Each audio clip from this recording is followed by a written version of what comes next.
Hey everybody, it's Damian here from the Break It Down show, and today's guest is Erik Kleinsmith. Erik used to be P.T. Turner's commander in Bosnia. You'd imagine that commanding a company of spies would be a pinnacle of one's career, but that's just the beginning. Erik has authored books on intelligence analysis, found the 9/11 hijackers before 9/11, helped solve the D.B. Cooper case, and most recently, he cracked the Zodiac killer case. It's always a good time when we hear from Erik. Go to Save the Brave, savethebrave.org, support our veteran tribe. Also, if you want to support the Break It Down show, go to the PayPal link, put a little money in it.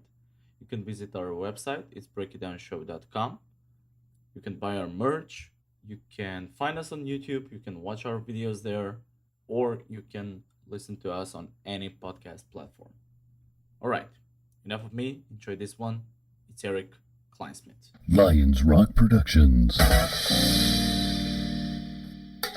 This is Jay Moore. This is Greg Proops. This is Jordan Harbinger. This is Dexter from The Offspring. This is Nathan This is East. Sebastian Younger. This is Rick Marotta. This is Stuart Copeland. This is Mick Gillette. This is Andy Summers. Hey, this is Skunk Baxter. This is Gabby Reese. This is Rob Bell. Hey, this is John Leon Guerrero. Hey, and this is Pete A. Turner.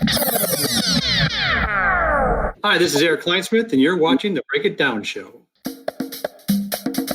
And now, The Break It Down Show with John Leon Guerrero and Pete A. Turner. I love these episodes. I mean, we get to. So, if everybody doesn't know, I always say this, but because it's cool to say, over 20 years ago, Erik Kleinsmith was my commander. When I was a spy in the Army, he commanded. Yeah, I know. It's 25. Really, he's really got to transition that to 25. He commanded Delta Company 165th MI Battalion, the Delta Rocks Company. And we deployed to Bosnia together. He joined us in Bosnia. We were already deployed at that point. And so his job was to manage a bunch of interrogators and interpreters and counterintelligence people running freely across the battlefield and try to figure out what the heck to do with us. He had, 15 or 16 teams? Is that right? We had 16 teams, and then we absorbed 1st Armor Division had a team that was they had a single team that was, quote unquote, out there flapping. So they were out there on their own causing all kinds of problems. So they rolled them into us partway through the year just to give them some parental guidance. Now, look, I mean, you have 16 teams. They're not all going to perform at the same level.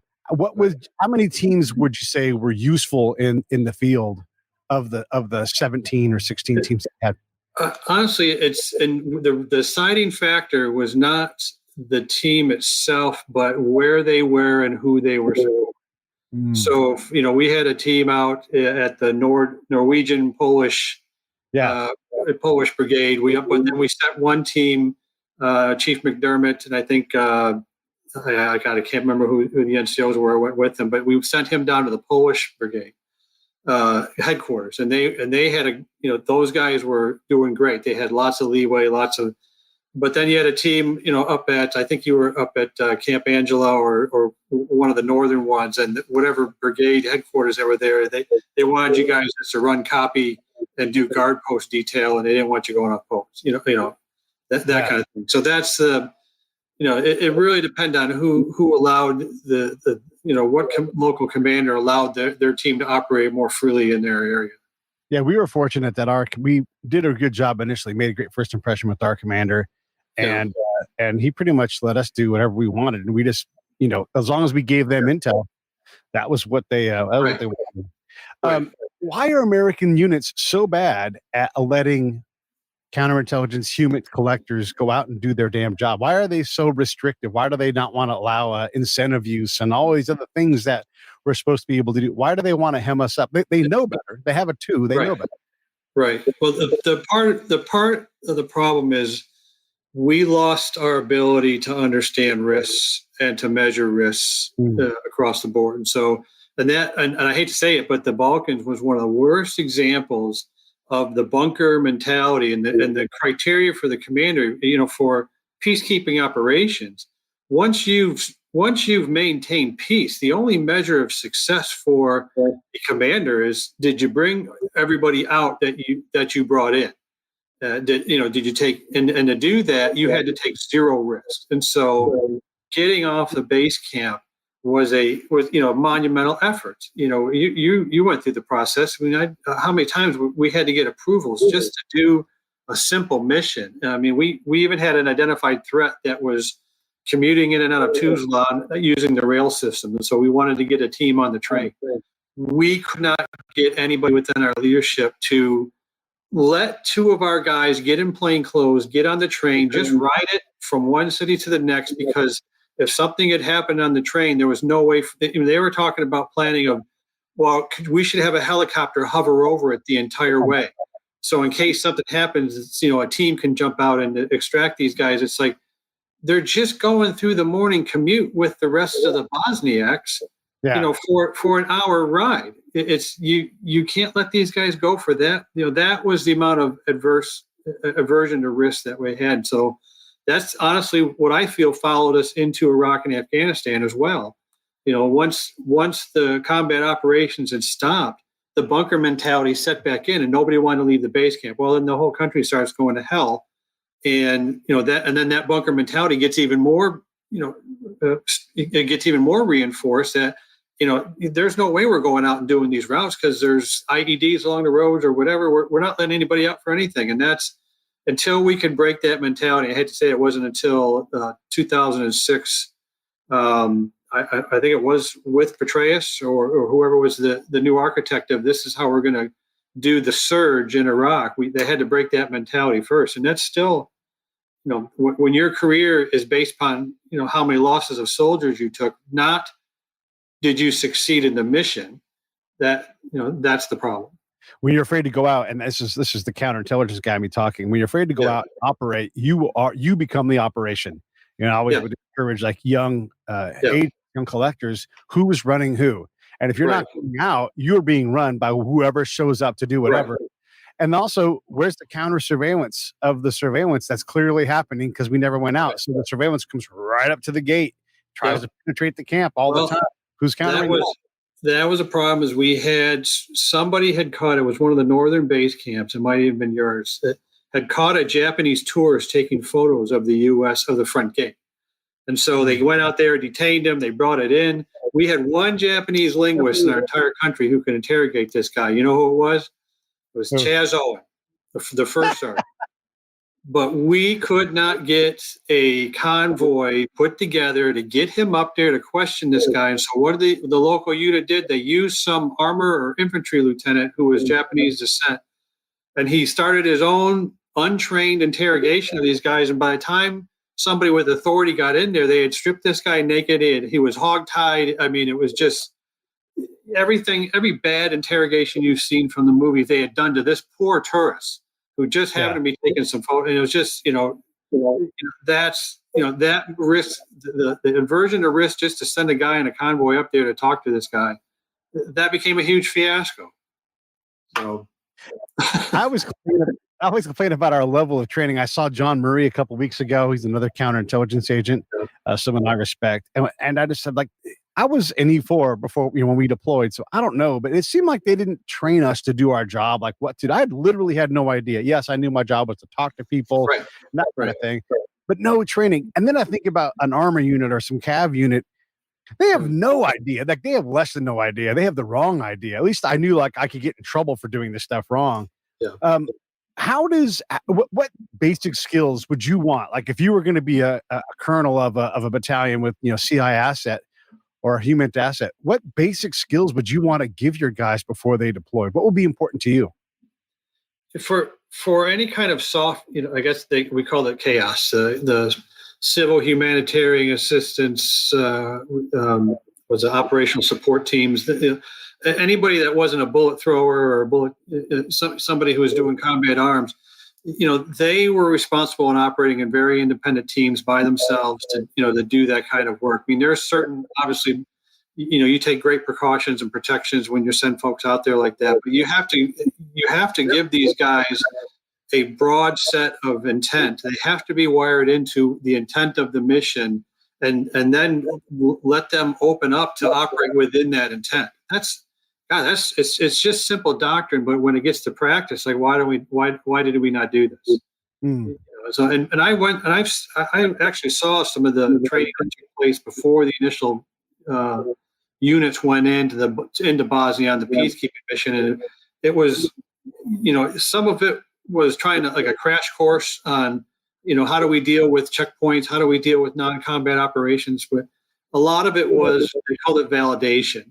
And no unit could go unless they were validated by somebody up the chain, so that it was almost like we're doing this for our own professional liability. It's, this guy screwed up and he shot a round into the barrel. Well, wasn't he validated before he went to go not to do that? Yeah, well, then that's his fault, not the commander's fault. And that's, it seemed to us, and I was in a different unit at the time, but we were doing observer control or supporting that training. And it was a lot of CYA that was going on. It's just, and unfortunately when you've got a peacetime army that's gotten, that has had, slowed down in terms of their outlook or lost focus on what the actual threat is, you're going to run into that. I mean, we're constantly facing that today. Yeah. One of the things that I've always thought about too is we had a mission essential task list. This is for the audience. And it's like, these are the things that you need to be able to master to be a proficient unit. And there were just a zillion things. Like, these things couldn't all be essential because you can't do all of them, because you have to operate, you have to provision, you have to do all these things. And then, how do you go outside the wire and do this? And there was more things that we can handle. And then, like you said, you had all of the validation training, which was how to convoy, how to do some basic first aid. And a lot of this stuff we knew, so it was good to brush up on it. Yeah. But when you pile all of that training together, it's a mountain that's bigger than the time that you've got to train on it. Well, didn't focus on the day-to-day stuff.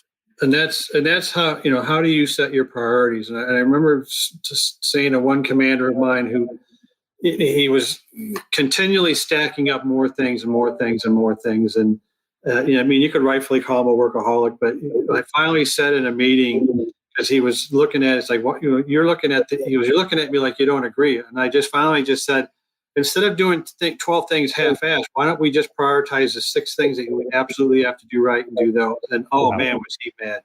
Yeah. But it had to be said. He told me he respected me for saying it later, but boy, he was really pissed.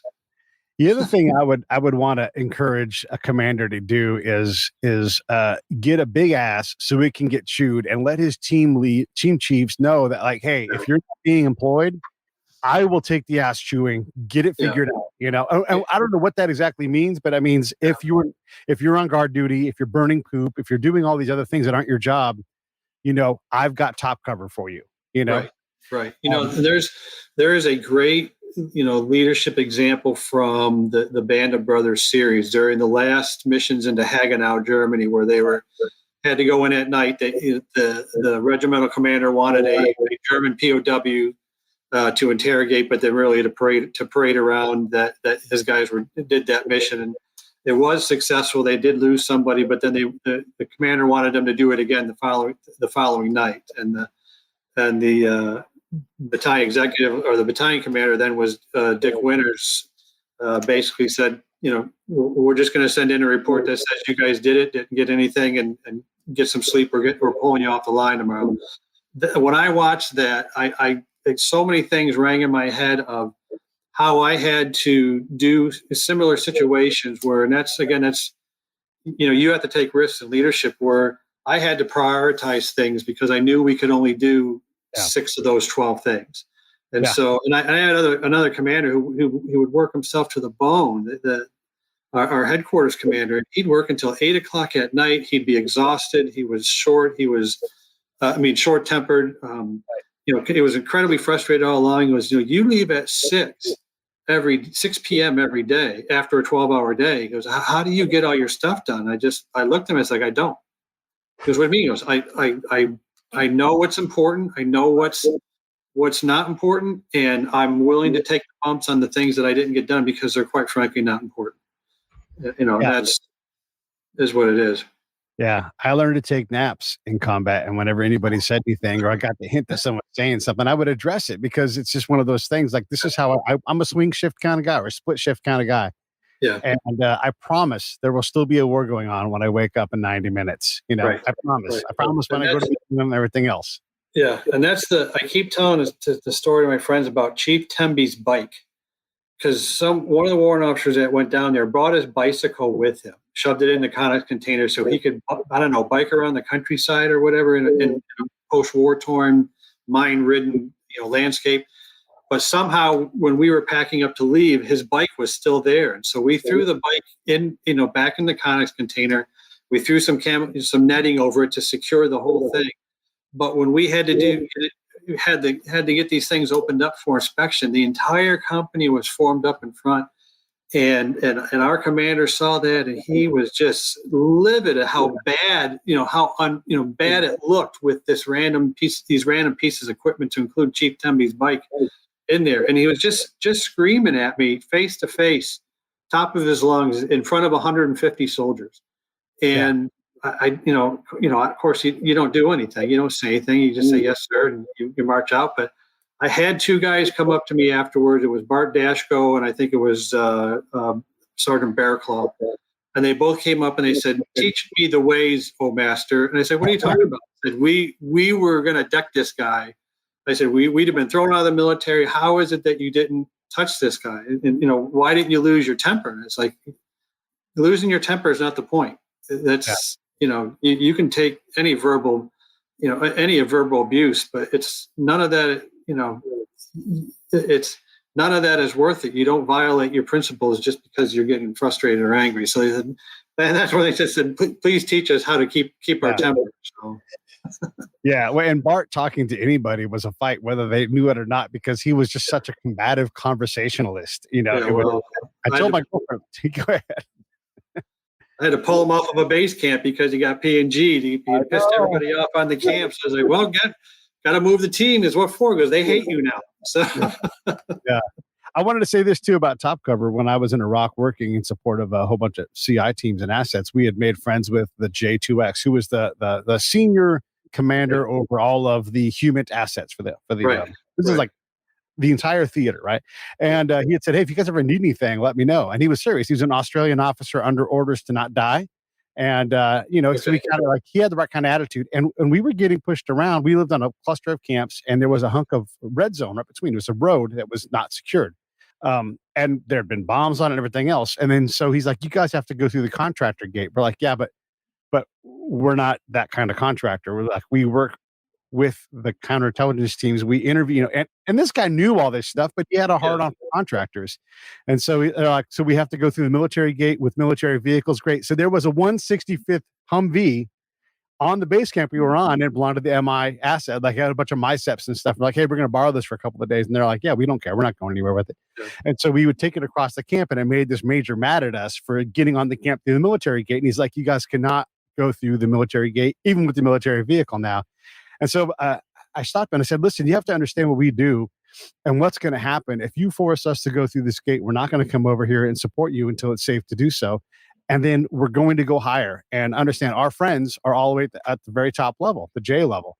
And you're going to have to deal with that, because we do have top cover here. Because I learned my lesson in Bosnia.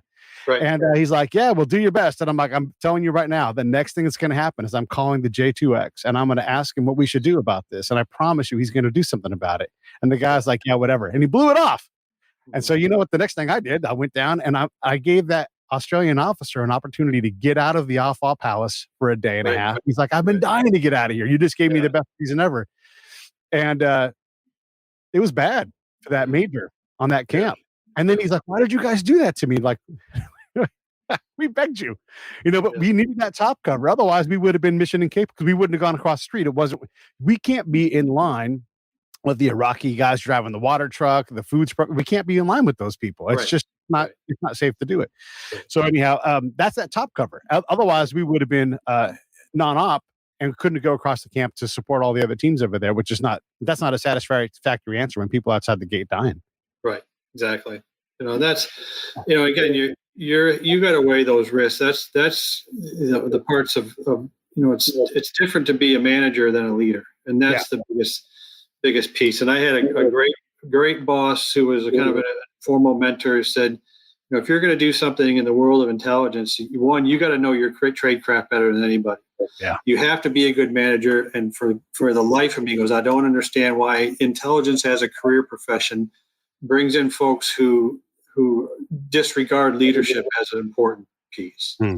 And that's, and that was a very stark example, because the 165th, when I came to your unit, I had only been in combat units from that point on. And so for 8 years prior, I had only been in infantry or armor battalions or armor brigades. And, and I was the only intel guy in those units for, or just the extreme minority with just a small team of folks. As soon as I went to the intel unit, I was just an eye-opener shock of some of the games and some of the ridiculous things that were important. It's just like, this is not important. Why are we even doing this? One thing or another. So. And I didn't realize that until about 20 years later, until I met enough guys in infantry units are like, what the hell kind of unit was that? And I'm like, that's how we did it. They're like, that is so. Yeah, exactly. I want to close that part of the show out, because unless you want to say anything else, it is interesting though. And all these little stories, I think, add up to how challenging it is to do our job and how dangerous it is.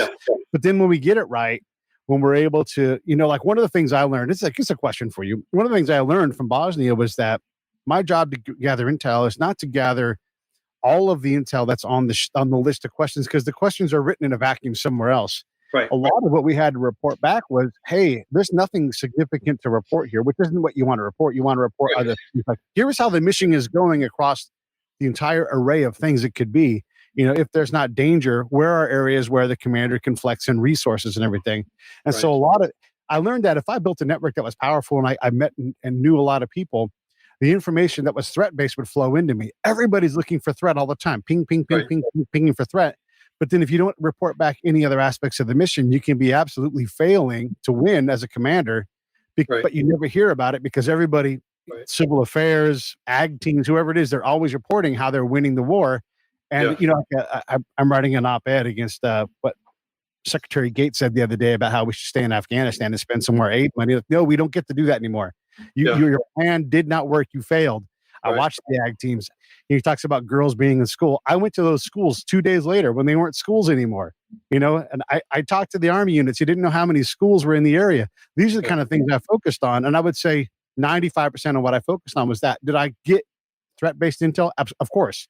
But I let that flow in through my network, and I let everybody else work, because everybody else is working on that. But when I'm going to the commander with stuff that he can action on, and it doesn't have to be lethal, that's so much more powerful to them, especially when the level of threat is not what you think it is, because you're only looking for threat. Does that make sense? Right. Yes. Well, or you're only looking for a certain type of threat, or you're only looking at certain areas. I mean, in the Balkans, the reason why we were, fairly effective, we were the only game in town in terms of intelligence for a while. And there'd be reports that would come back down from the major 3-letter agencies about, this is our intelligence summary of what's going on in the Balkans. And our team, our operations team would get it. It's like, we wrote this. This is just cyclical reporting. We're the only ones that are really doing any collection, because, again, we're the only ones that were able to get off the base camp in less than 4 vehicles and actually go do the missions that we were able to do. Nobody else was able to even get, the poor combat arms guys. God, they weren't doing anything. Our LURS company, their mission was to do a convoy every day, go down to the mass grave sites, make sure nobody disturbed it, and drive back. And the high point of that entire mission, which took place over a month, so they got into an accident with guys from the 82nd Airborne, and they got into a fight on the road. And I had to do a 15-6 investigation to sort out who hit who. That was the high point of that mission. So, and they were tasked to kill cats on a camp or whatever too. Do you remember that, when they were the extermination? The dogs. No, gosh, we got to clear all these dogs off. So they just hand out 7 or 20 medic handles and tell these soldiers to just go beat them to death. I mean, that's just inhumane. That was, to me, again, that's poor leadership. That's insane. They should have coordinated with the vets. The vets could have been down there. There's all kinds of different ways they could have done that. Well, and plenty of those units wanted those dogs. So we did. Right. I was on a unit. We had vets, and they just inoculated the dogs, and they were a great first alert. Like, who's better than that? Especially in that area. Right. But it's interesting the amount of intel you can collect that is not based on threat, that gives you a much more realistic picture of what's going on. Let's talk about the messaging aspect of what we do and what you've done, because that's also interesting. Because again, the message is that we're winning internally. I come back and go, hey, you think you were winning with farming, but I can't find a farmer that's actually using these practices. Yeah. So talk a little bit about how that works and with what we do. Well, that goes into the entire problem that we're facing with the and the media is all over this with misinformation, disinformation, the fake news, all that kind of things, all those kind of things that are coming up. My last tour in the Army was Chief of Intelligence for the Land Information Warfare Activity, and it's now called, the First Information Operations Group. And the key of that is we were the first people to really grasp what it meant to deceive somebody, what it meant to do psychological operations as a coherent combined effort. We'd already, the Army had been doing it for decades, doing different practices, especially during World War II. But it was the first unit that was solely dedicated to warfare in the information spectrum, not outside of combat arms. And right. It hit upon me the amount of things that we were working with, how to deal with lies. One of my bosses that I knew him as a contractor there, and then I ended up working for a short time. He's actually like the national chair at DIA for the understanding deception, foreign adversary deception, when you're being lied to. Great guy. I'm still in contact with him, and we had these systems down, but it was everything that was going on was just strictly within the DoD national security sphere. And now you're seeing it, deception and censorship and, these kind of information wars essentially going all throughout our society and culture. And that's really been, I guess, the scariest part is when I did that 20 years ago, I should have recognized that was coming to everyone else. One of the things we've seen most recently in the last couple of days is this narrative switch that the Republicans, and this is not a political conversation, it's just an example of the bald-faced lie, right? That the Republicans were behind the defund the police movement. I mean, this is patently, I already can't take Democrats seriously. I'm not a big fan of Republicans, but I can't take Democrats seriously because of things like this. We're like, you just said, not even a year ago, defund the police, and now you're these are the kind of things where, because of tribal beliefs, we one side believes one, or the fact that we couldn't discuss a Wuhan lab outbreak, which a lot of us were like, until you can prove otherwise, that is a viable outcome. I'm not saying it happened that way, but I'm not going to trust. I don't trust us. Why would I trust the Chinese to get this right and not lie about it? Right. And now it turns out very likely. And I've written about this, and I continue to write about this because there's so much to unpack here with censorship and how that goes. The first thing was as news organizations started introducing fact checkers, and you find immediately that the fact checkers are relatively they're biased themselves, and then they start introducing censors, and it's like and the thing is every time you put in something like that, another barrier for you to seek information or the truth, it's all you're doing is you're adding in another layer of bias. So even the censors were biased against the Wuhan lab theory. And, and I got stories about how it said that Facebook blocked 18 million posts or something like that about, that related to misinformation about the COVID virus. And then a week later, they lifted their censorship of the Wuhan lab theory. What was the deciding process that said we here in the halls of Facebook in the middle of California, we know better than everyone else that this is misinformation. Therefore, we're going to censor this story because it's misinformation. That's the crux of what's the problem with censorship overall is.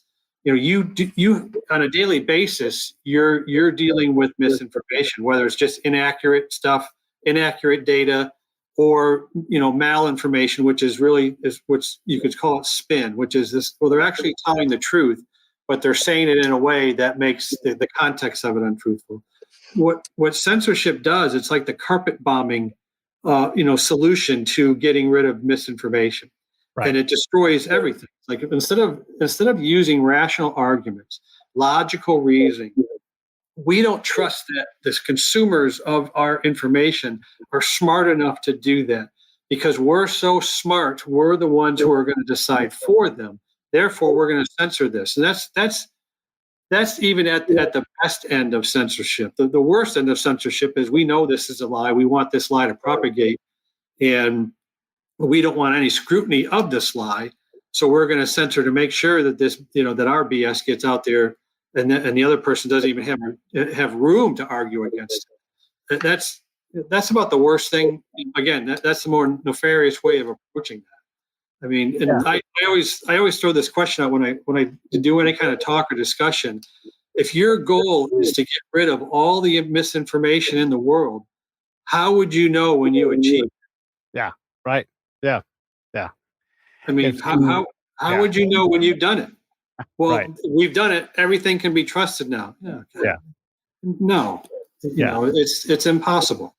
Yeah. So, it is impossible. And who gives someone the ability to be the perfect arbiter of information? You might do your best, but you're going to make mistakes. I mean, look, to me, an accurate intel picture, 60%. If someone claims to be more accurate than that while deployed, I think they're full of shit. Yeah. Yeah. I mean, there were some times that, quite honestly, I was off. I made some reads that were wrong, but the best thing I could do is understand as quickly as possible when I was wrong, but then have the humility to change my mind instead of sticking to my story and saying, this is the reason why this is happening. It has nothing to do with me. The intel folks are wrong a lot. That's just the way it goes. What you have to have, though, is the most important thing is, and that's why I say intel is always for the customer. If there's customer doesn't believe in what you're saying, then you're worthless. Just like the news organization. I just saw it was like a Reuters Institute study that said the U.S. now ranks dead last in 46 countries for trust in the media. And that's the thing is I look at that as there's a good part about that and there's a bad part about it. The bad part is it's like, God, I can't believe we're last. Really is it throws shade on our media's ability or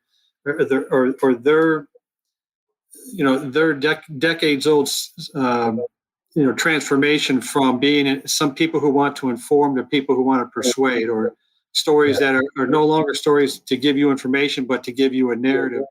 But then the good thing about that stat is not only is our media so horrible, but everybody in America knows it, and therefore we are going to be more skeptical on our reading of the news. We're going to more critically. If we just had blind trust, I think Iceland hit the top of it with like 64%. We're down in like the 30s or 20% of folks who trust the media.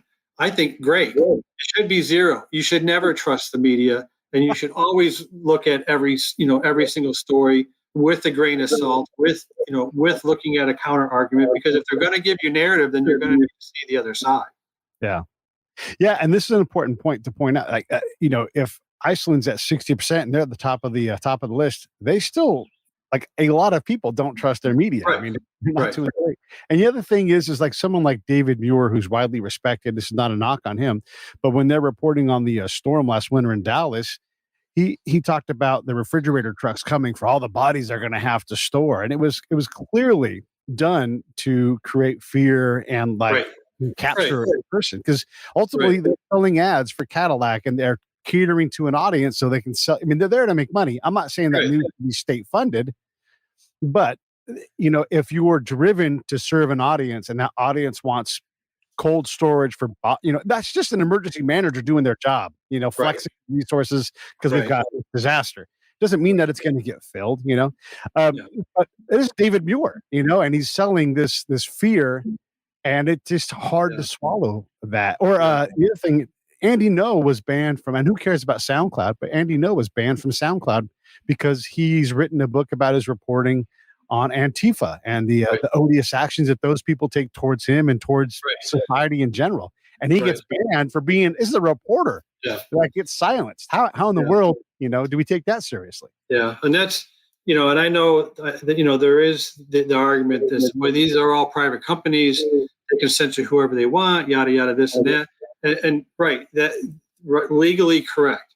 Yes. Morally incorrect, Right. and morally wrong. And that's, I can't remember the author's name, but I just read a great article about how it's not necessarily the rights of free speech that are under attack, but it's the culture of allowing free speech that we need to rebuild. The culture of allowing Socratic questioning, of allowing debate, of allowing rational critical reasoning and critical reading and writing of somebody else's work.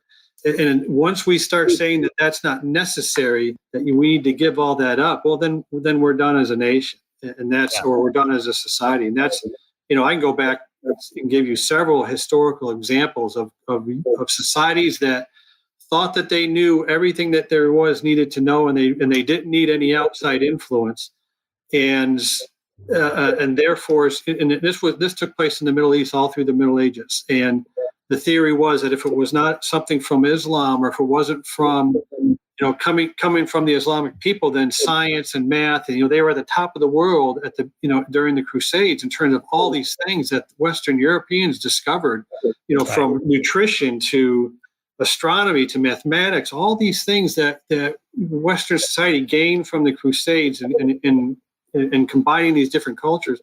But then afterwards, there's a distinct pattern of closing that culture closed down to the West. It's like, these guys can't offer us anything.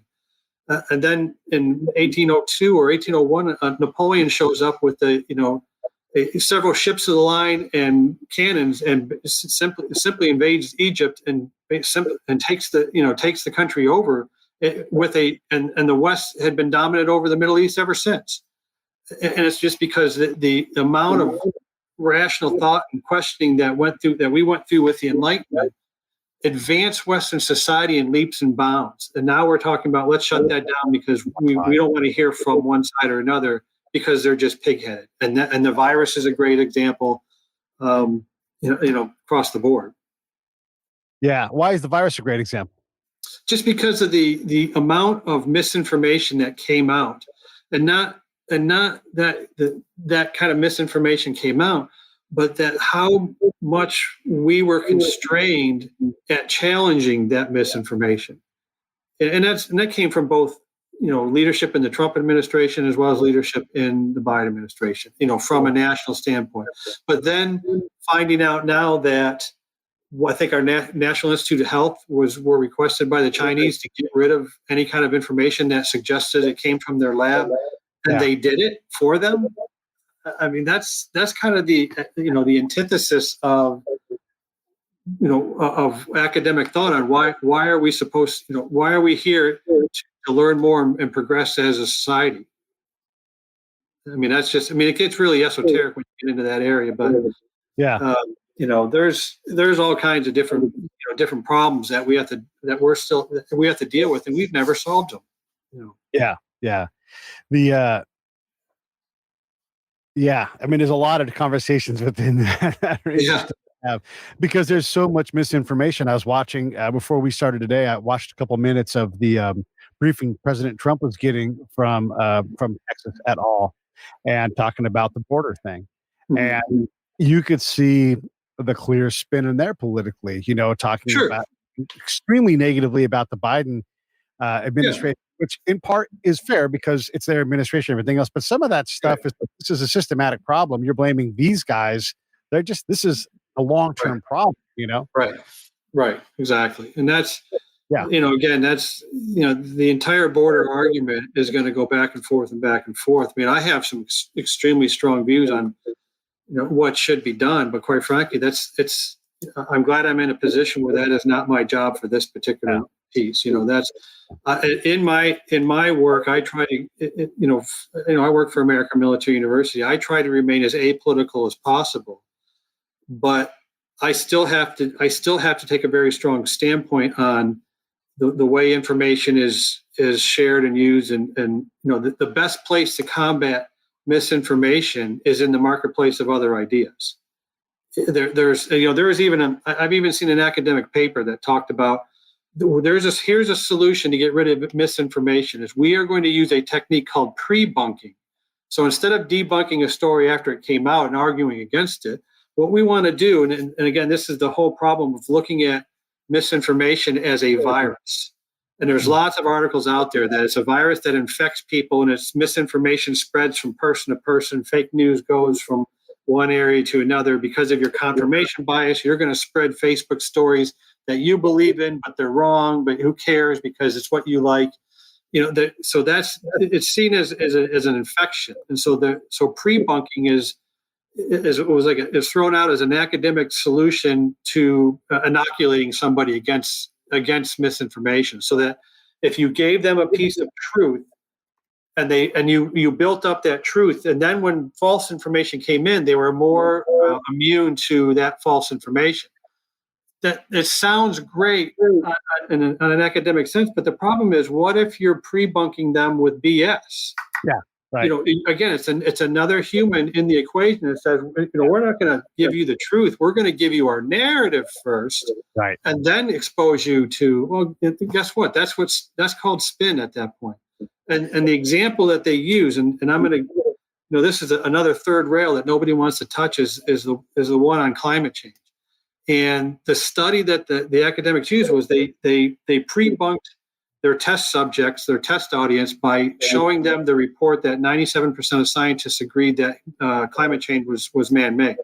Yeah. Well, there are dozens and dozens of academic papers that have shown that study was total. That 97% number is total BS, because it was taken from several researchers just combing through academic papers, and of anybody who mentioned climate change, 97% of them said it was human caused. Well, that doesn't take into account the 60% of the papers that didn't even talk about climate change, right, that they went through. And so there's not, to be able to say that, whatever you can have whatever your opinion on whether climate change is man-made or not, but don't use that 97% argument, because it is demonstrably false. And yet this academic study used that to pre-bunk or to inoculate somebody against adverse information. And it's almost like I listened to Baghdad Bob, who is the head of the Ministry of Information for Saddam Hussein during the Gulf War. If I listened to every single thing he said and believed it, every other thing coming in that showed the U.S. forces just trouncing through Iraq in the second Gulf War, I would be in disbelief of it, because I've been pre-bunked by somebody who was telling me total lies the entire time. So again, it's another way of somebody saying, well, we got a solution to that. And it's like, look, if the solution does not include rational argument, logical thought, and critical thinking, it's not going to work. Yeah, and if you can't have some rigor, if you've got a univariate solution to a multivariate problem, we've got places like race. If you use race as a univariate solution to things, then you've missed out. Someone talked to me the other day about the black-white pay gap. Like, well, first off, what's black, what's white? And then, by the way, what's the average age of these groups? Because that's how you instantly start to close that gap. You're like, well, obviously people who are older have more experience, make more money. Okay, white people are older in this. Okay, so that shrinks and all of a sudden you've got this gap that's not based on race. It's based on a variety of factors, because that's just like, if we're going to do something about climate change, well, we can't seem to kill drugs off. We can't seem to get rid of poverty. We can't seem to, we have all these wars on things. What makes us think we're going to do any better? Another thing I wanted to touch on is, because we're about to see this in a couple of days, is it's just about 4th of July.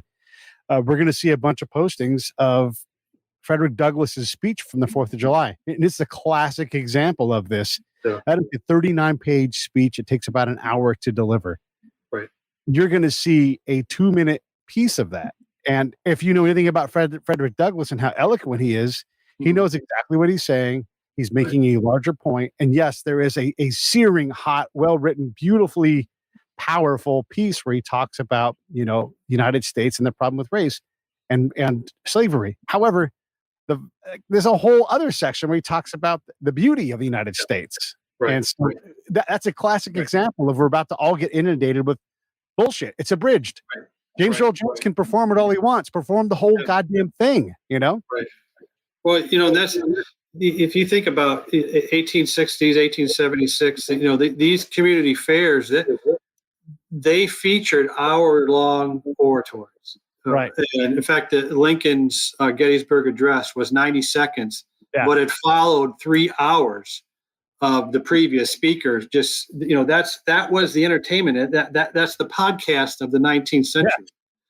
So if you took every podcast you've ever done, everything you've ever said, took 2 minutes of that, they could have you swearing allegiance to Mao Zedong and telling everybody you're a pink turnip. I mean, it's, you could put something together that just makes any kind of wild argument that you want. I hate to say that, but there's an entire industry that excels at doing that right now. Yeah. And they create that influence, which is ultimately circling us back to where we start, is psychological operations, information operations, and trying to create the affect. I always talk about affect over effect, the affect that you want, because you can put out a bunch of BS messages. If no one cares or believes you, then you're losing your affect battle. Right. Can we talk a little bit about cold cases? I know you're under some kind of constraints and everything, but let's talk about what you've been working on and what's progressing. Well, there's 4 major cold cases that we've been working on. In fact, the one for DB Cooper, we've been working on that one for what year is it? 10 years. Sure. Working that, or at least I've been involved with that one. And actually, Tom Colbert, who we had on last year sometime, that one is now filming for a premium streaming service that will come out in February. Can't tell you who it is or which streaming service it is, but obviously it's a big one. That one is going great, and I think that's you'll get done with that one, and you'll get to the point where, look, if the guy that we've identified didn't do it, O.J. Simpson did it, because we have so much information on this guy, what he's done, and everything else. The other ones we've finally made the announcement that we're actually working them. And there's a website that Tom Colbert and his wife Donna have put up. It's called Casebreakers.org, and it basically announced. It started a couple of weeks ago, but we are working on the Zodiac case. We are working the Jimmy Hoffa case, and we are also working a branch or a portion of the Atlanta child murders of 1979, 1980.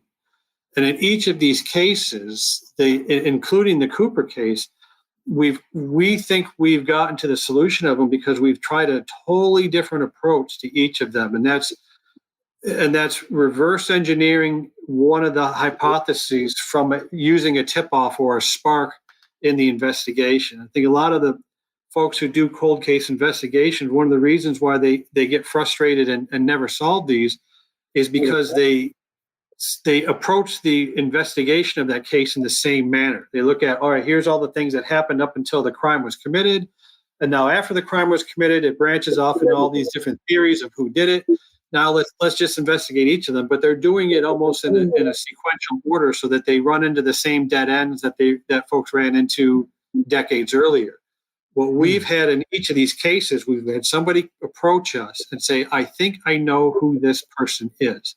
And they've given us some key piece of physical evidence or testimony that says this is the guy. And from that point, all the other hypotheses, you instead of them all the different hypotheses competing with each other, you just take the one that you had that piece and you reverse engineer the investigation. It says, let's trace this then back. Is this the guy that did it? And in 3 of these cases, we think we found the solution. In the one of them, the one for the Atlanta child's murder, that one has gone so far off the rails of where we thought it was going to be. So we just disproved our own initial hypothesis that we are now in a totally new area, and it's involving a whole set of new folks that we needed to research and talk to and look at. That was really going to turn some heads and turn some ears as soon as we can come out with that. The other cases are, again, the Zodiac and the Hoffa case. Those are essentially your holy grail cases your holy grails of cold cases. And there's entire society set up to putting those pieces together. And there's lots of theories left and right. Some of those, like the Zodiac case, we think we are on the cusp of actually solving this one. The Hoffa case, less so, because until somebody sees physical evidence of there he is, it'll never be solved. So For that particular one, it's again, we're working off of a tip-off. It's in a completely different direction than anybody else has ever gone in because the tip-off told us to start in another direction. But if we are able to find physical evidence and corroborate it with the physical evidence we've already received, then we'll have solved that one. But that one's, if I got to be really skeptical about any of them, I'm retaining my skepticism on more than anything else. The interesting thing about all of this, if you watch 2020 or any of these shows that profile cases, we often see when the police get fixated on a topic, on a subject. Yeah. I'm very close to a murder case. I think we talked about it, the one where it's triple jeopardy. They try the guy. It turns into a mistrial. He try him. He's innocent. And then the army pulls him back in and tries him again. Right. And now he's still in jail. And there's essentially no real evidence, but once he became the guy, actually there is evidence. There's DNA evidence under the fingernails of one of the victims, and the military will not test it to potentially exonerate or confirm. And actually, I think there's something like they know it can't be his DNA or something like that, but they won't try to determine whose it is. So these things are crazy. So you see this all the time where someone's exonerated, but we still got our eye on this guy because we still think he's somehow involved. And so they look, and I wouldn't be any different. It's really hard. You need to have this less passionate, you're not fighting for a victim, you're fighting for the truth, I think, is my assumption, and why you guys are able to take a new turn and follow the evidence where it leads you and then back out and approach it from another angle again if it needs to be. Right. And part of what we're doing, besides taking a new analytical approach to it, is we now also have two new tools at our disposal, or capabilities. And one of them is the crowdsourcing aspect. And so for these different cases, there is a lot of subject matter experts that we've pulled in for all of them. We're talking to anthropologists, we're talking to code breakers from the Vietnam era, we're talking to just all kinds of different subject matter experts, even geospatial experts. I got a gal who's helping me in North Carolina, fantastic recent college grad, a different generation of analysts, but she's going to look at things much differently than you or I ever would. Yeah. Right. And, so that's the first piece, is the crowdsourcing. I don't know if you've ever seen, there's a series on Netflix called Don't F with Cats. Oh, yeah. I watch the whole thing. Fascinating. Yeah. That's a prime example of how crowdsourcing can work. But again, crowdsourcing is like bringing together 1,000 cats into the room and figuring out, all right, now figure out how to pick this lock. You really got to, and you can show, and even though it's just a horrible, disturbing case, through and through. But I was looking at it from a cold case, investigator standpoint, where you had all these folks who wanted to help. You had dozens of folks online that essentially were cheerleading the effort to go find this guy worldwide. And some of them were finding bits and pieces of information, but when you really got down to it, it was only a core team of 2 or 3 folks that you had to have. They essentially became the case managers. And without that kind of management and leadership that they just picked up impromptu on them, on their own, they never would have identified some of the key pieces into catching this guy. And that's, so I look at it as, you can look at it as like, oh, this is just a horrible thing. It's going to keep me up at night. And here's me, I'm looking at it from a, critical standpoint. It's like, well, how do they manage this? Or how was the communications like on that? So I'm looking at it, I hate to say it, from a lessons learned standpoint than anything else. That's a great way of, the first piece. And the second piece that we have is we now have data mining tools that can sift through some of this old information and look at it in a different way. Yeah. And an example is, one of the locations, geographic locations, we think one of these crimes occurred. We have photos from 20, 30 years ago around when the crime occurred, and we're superimposing that imagery over what that looks like today from an overhead imagery shot. And it tells us a totally different story of what we initially thought in the first place. Like, well, wait a minute, things by looking at that, things are now completely changed. And now we got to look at this crime in a wholly different manner, because we now have the tools to physically look at the environment and how it's changed over the decades. I suppose there's also the aspect of, I watched that David Berkowitz, a Netflix special. Yeah. And there's powerful stuff in that where if the institution does not want to allow a certain outcome to happen, whether it was legitimate or not, you've got this problem of something. There's a greater good for the in this case the police union or whatever it's going to be. Right. I don't know if David Berkowitz acted alone or in tandem with other people, but there's a whole lot of doubt according to that and documentary slanted its own way. But these things definitely have a lot of players in them that want a certain outcome. We're not done with this Derek Chauvin case. We're not done with it. Right. It's going to continue to come back, and it will appeal for years. As we've seen with the Bill Cosby case today, the more you fuck with the case, the more you try to influence it outside of the jury box, and outside of the courtroom, the more jeopardized that conviction is going to be. I'm curious because I come from Benicia. One of the murders happened on Lake Herman Road, which is Benicia, and then right around the corner from that, about a mile away, is Blue Rock Springs, the golf course where I played golf on. I know that parking lot where those kids were killed. Yep. So I know these cases. Blake Berry S is a place where we all went to. So I'm really knowledgeable in this thing. Graysmith did a lot of work, but he's first mover, and so he had the interesting benefit of going, look, Napa, Vallejo, San Francisco, none of you guys talk. I'm able to put these things together, but only because you barely let me do it. Nowadays, you guys are able to really get after this. One of the confounding things is every time they think they've got, like it's cinched, it's going to be this guy. It's never that guy, and there's some kind of fatal flaw. And again, we don't want to give up Arthur Allen Lee because we're like, no, it has to be him, but it's not him. Right. I mean, that's again, you might have the communications pipelines or technology has opened those up, but you're never going to get around the parochialism of different departments wanting to protect their own or somebody who has their theory. They've sold, there's folks who they've sold books on these crimes. They've posited this is my theory, and anything that comes out of it is like, man, I don't want my theory to get washed. I'm still trying to sell books, on this that says something else. So that's one of the issues. We're trying to keep things as close knit within a very small group as possible. Again, the great thing about what Tom Colbert is trying to do is, these cases are just, at this point, they're historical in nature. I mean, 50 years old or around that time.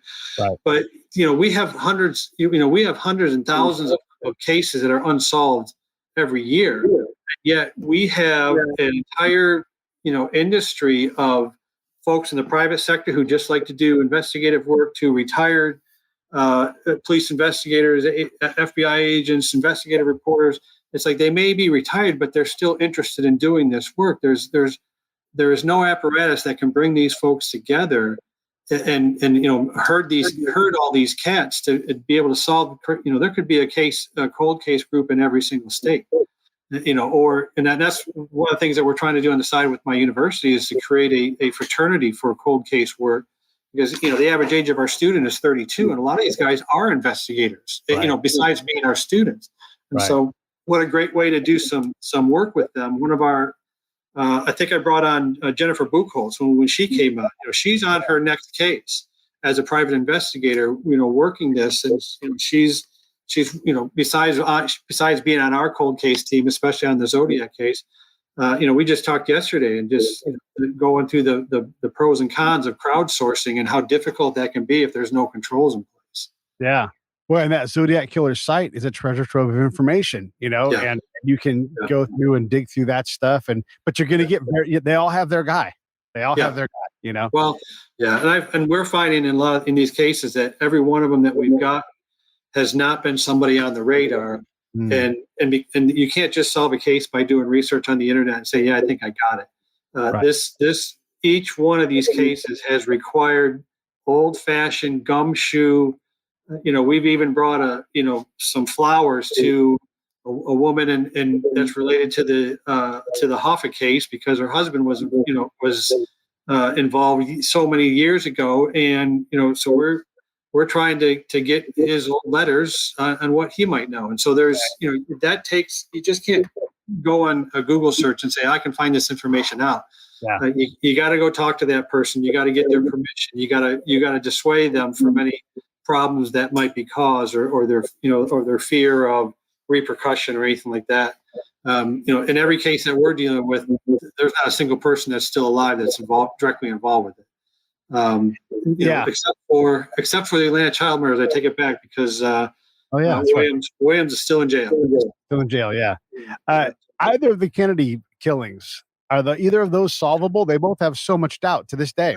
I think those have been, and you get into the point where some of these cases had layers and layers and layers of misinformation laid over them. I don't think you're in Hoffa is the same thing. It's like we may never find the truth. And there are, I want to say, it's like some of these cases have just become Al Capone's vault at this point. It's like it's the we'll know the answer when God tells us. And for all of us, that's not going to be until the next slide. Right. What else do you want to cover? You want to ask me anything? No, I'm good. I mean, I usually give, I do webinars on a regular basis. I have one I'm going to be doing for schools fairly soon on misinformation and censorship, but it's all, plugging away, doing what I do every day anyway. So hopefully, I just wish I could tell you more about these cases, but I'm just so excited to talk about some of these. I could go on forever. I know. Well, we'll get to it when you guys are able to talk about it. I'm excited to talk about it, especially Zodiac, because I've just spent, look, as kids, when we drove in that road, we could terrify ourselves on Lake Herman Road that the Zodiac killer was out there. It was a threat. Every Halloween that something would happen, you would see the symbol painted everywhere because it's part of my upbringing. So I'm excited about it. All right. Well, then, let's wrap this up. We'll have you on as soon as you got something to report. Bring Tom on, whoever it is. And just, again, it's always so much fun to have you on and to be able to hang like this. It's great. If we have something, I may be able to come out there and do it live with you. How's that? Perfect. I have a tent. I have a couch. I have everything we need. All right. Very cool.